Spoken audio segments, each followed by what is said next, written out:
আসসালামু আলাইকুম সুপ্রিয় শিক্ষার্থী, আজকে আমরা শিখব যারা বিবিএ তে আছো, BBA first year department of accounting, management এবং মার্কেটিং তোমাদের প্রত্যেকেরই আছে। এটা হচ্ছে accounting system and special ledger. আজকে আমরা শিখব হচ্ছে ক্যাশ পেমেন্ট জার্নাল, অর্থাৎ নগদ প্রদান জাবেদা। অর্থাৎ আমরা যদি নগদ টাকা বা ব্যাংকের টাকা কাউকে প্রদান করি, শুধুমাত্র সেটাই কি হয়, ক্যাশ পেমেন্টে অন্তর্ভুক্ত হয়। কোনো ধারের লেনদেন বা বাকির লেনদেন ক্যাশ পেমেন্টের মধ্যে আসে না, নাকি? আবার আমি যদি টাকা গ্রহণ করি, সেটাও কিন্তু ক্যাশ পেমেন্টে আসে না। তো অঙ্কটি আছে হচ্ছে কমার্স পাবলিকেশনস এর বইয়ে প্রবলেম B17 পেজ নাম্বার 6, মানে চ্যাপ্টার 6 42 পেজে আছে। দেখেন, আমি একটু অঙ্কটা পড়ছি। Cash payment journal under periodic system, আমরা এখানে লিখে ফেলছি আন্ডার পিরিয়ডিক ইনভেন্টরি সিস্টেম। দেখেন, অলরেডি আমরা ঘরটাও মানে ছকটাও টেনে ফেলছি। বলছে the following information are collected from Kiran company during the month of April 2020। এখন দেখেন, আমরা একটু হচ্ছে ইয়েগুলা করে দিব, দাগটা টেনে দিব, একটু খেয়াল করেন। এখানে ডেট কত? 2020 এপ্রিল নাকি? এবার দেখেন, আমাদের বলছে কিছু লেনদেন আছে, নিচে বলছে রিকোয়ারমেন্ট এতে যে বলছে enter this transaction in the cash payment journal. এখানে আমরা কি করছি? ক্যাশ পেমেন্ট জার্নাল করছি, তাই না? দেখেন, তাহলে প্রথমটায় আছে বলছে paid April rent to Mina, টাকা 5000 উইথ চেক নাম্বার 882। অর্থাৎ মিনাকে আমরা রেন্ট মানে কি, ভাড়া পরিশোধ করছি। তাহলে কয় তারিখে এটা আছে দেখেন তো? প্রথমটা কয় তারিখে আছে? 2 তারিখে। 2 তারিখে চেক নাম্বার কত? 800, চেক নাম্বার কত? 882। এখন দেখেন অ্যাকাউন্ট, তাহলে আমরা কি করব? এটা রেন্ট না, তাহলে এখানে দেব রেন্ট এক্সপেন্সেস। রেন্ট এক্সপেন্সেস মানে ভাড়া খরচ। এখন দেখেন, আমরা যদি ভাড়া খরচ প্রদান করি, তার জন্য আমাদের কি যাবে হয়? রেন্ট এক্সপেন্সেস ডেবিট আর ক্যাশ ক্রেডিট। কিন্তু রেন্ট এক্সপেন্সেস নামে কি আমাদের কোনো কলাম আছে? যখন আমরা কোনো কলাম পাবো না বা থাকবে না, সেটার জন্য আমরা আদার্স এর সাহায্য বা সহযোগিতা নিব। তার মানে কত টাকা? এখানে 5000, তাই না? আদার্স এখানে ডেবিট করব আর ক্যাশ করব কি? ক্রেডিট। অর্থাৎ rent expenses debit, cash credit. But rent expenses নামে কোনো কলাম না থাকায় আমরা আদার্সকে ডেবিট করলাম আর ক্যাশকে কি করলাম? ক্রেডিট করলাম। এরপরে দেখেন আছে 11 তারিখ, তাই না? এপ্রিল 11 বলছে April 11 paid Padma company balance due টাকা 400 less 2% discount with cheque number 883। তাহলে এটা কি পদ্মা কোম্পানি না? এখন দেখেন, এখানে বলা আছে পেইড পদ্মা কোম্পানি ব্যালেন্স, তার মানে এখানে পদ্মা সাপ্লাই কোম্পানি, এটা বুঝাই যাচ্ছে। পদ্মা কোম্পানি, আপনি যদি পদ্মা কোম্পানি লিখতে চান তাও পারবেন। দেখেন, পদ্মা কোম্পানি আমাদের কাছ থেকে টাকা পায় কত? 400 টাকা না? তাহলে অ্যাকাউন্টস পেবল ডেবিট হবে 400 টাকা। 2% ডিসকাউন্ট বলা আছে না? তার মানে আমরা ডিসকাউন্ট পাবো কত টাকা? কি? 8 টাকা। তাহলে আমাদের টাকা যাবে কত? 392 টাকা। এটা কে কে বুঝেন নাই আমাকে একটু বলবেন। আরেকবার বলছি, বলছে পদ্মা কোম্পানির যে ব্যালেন্স ছিল, সেই ব্যালেন্সটা আমরা পরিশোধ করেছি। পদ্মা কোম্পানি আমাদের কাছ থেকে টাকা পায় কত? 400 টাকা। তাহলে অ্যাকাউন্টস পেবল, আমাদের কাছ থেকে কেউ টাকা পেলে অ্যাকাউন্টস পেবল, এটা ক্রেডিট না? যখন আমরা সেটা পরিশোধ করি, তখন অ্যাকাউন্টস পেবলটা কি হয়ে যায়? ডেবিট হয়ে যায়। তাহলে অ্যাকাউন্টস পেবল ডেবিট হয়েছে কত টাকা? 400 টাকা। তার মানে 400 টাকার, এখানে একটু আমি দেখা দিচ্ছি যে 400 টাকার 2% যদি ডিসকাউন্ট করি, কয় টাকা? 8 টাকা। তাহলে ডিসকাউন্ট মানে ছাড় পাবো না আমরা? আমরা যদি ছাড় পাই, তাহলে আমাদের জন্য এটা কি এক ধরনের আয়? আয় হলে ক্রেডিট, এই যে পারচেজ ডিসকাউন্ট ক্রেডিট 8 টাকা।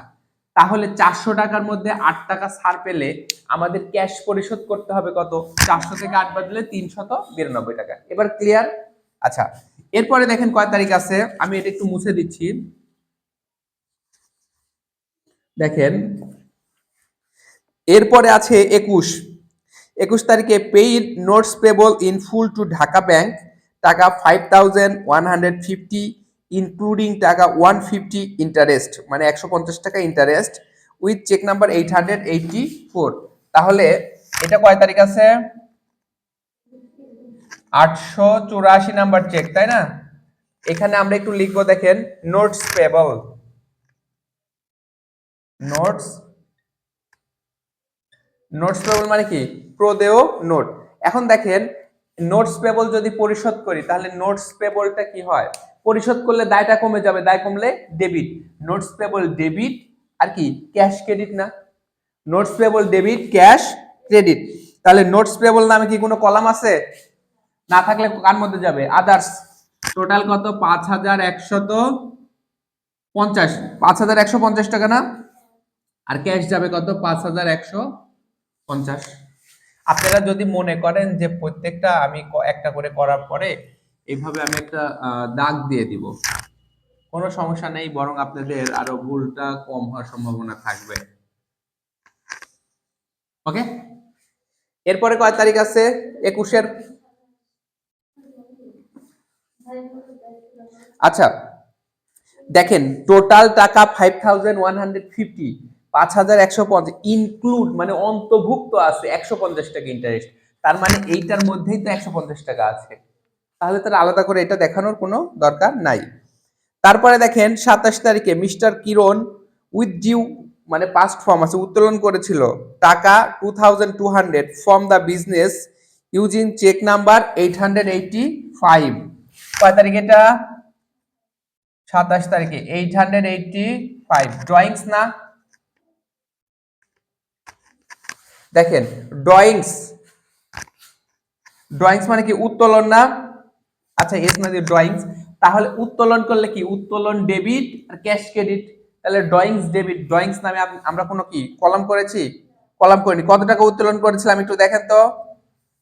2200 না? তাহলে ক্যাশও যাবে কত? 2200। আমি আরেকবার বলছি, অর্থাৎ আমরা এখানে ব্যবসায় থেকে ব্যক্তিগত প্রয়োজনকে উত্তোলন করেছি। উত্তোলন করলে কি হয়? Drawings debit cash credit. Drawings নামে কোনো কলাম না থাকায় আমরা কি আদার্স ডেবিট আর ক্যাশটা ক্রেডিট করে দিয়েছি। এরপরে কয় তারিখ আছে দেখেন তো? 30 তারিখ, তাই না? আচ্ছা 30 তারিখে কি বলছে আমরা একটু দেখি। বলছে পারচেস মার্চেন্ডাইজ চেক নাম্বার 886 টাকা 15,886। তাহলে পারচেস করলে আমরা কি লিখবো? পারচেস লিখবো না, যেহেতু এখানে আমরা পিরিয়ডিক ইনভেন্টরি সিস্টেমে করছি।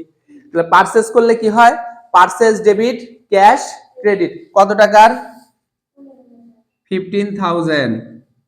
পারচেস ডেবিট ক্যাশ ক্রেডিট কত টাকা? 15,000 টাকা। এই যে এটা হয়ে গেল না?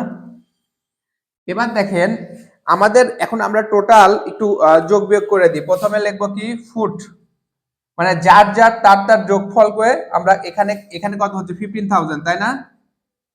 15,000। তারপর এটা কত হচ্ছে? 400। এখানে কত হচ্ছে টোটাল একটু যোগ করে দেখেন তো? 12,350, অর্থাৎ 12,300 তো কত?